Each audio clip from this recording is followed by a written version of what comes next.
We'll guide you through how to fix Roblox voice chat not showing up, whether it's in your game in the top left or in settings. If you find this useful, then consider subscribing and liking the video.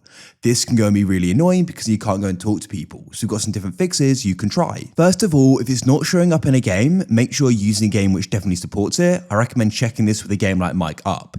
If it's still missing from there, what you need to do is go and press more to the left, go and find settings, and then privacy and content restrictions, and you need to go and find communication. If you find the option for voice chat here, go and click on it and switch it on. If voice chat's missing, then press account info to the left.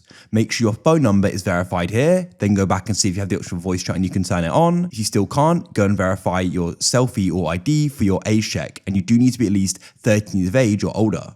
If you've done all of that, then hopefully now voice chat appears and you can go and make sure that it's switched on here and it should be showing up in the game. If it is turned on here, but it's still not showing up in the game, try using the Roblox website. I found the app doesn't always work with it for some reason, so come to the site, roblox.com in your browser, find Mic Up or another game and press play, and you'll need to use the Roblox player. You can download it. It will then launch and hopefully in the top left, it then appears and you can go and use it.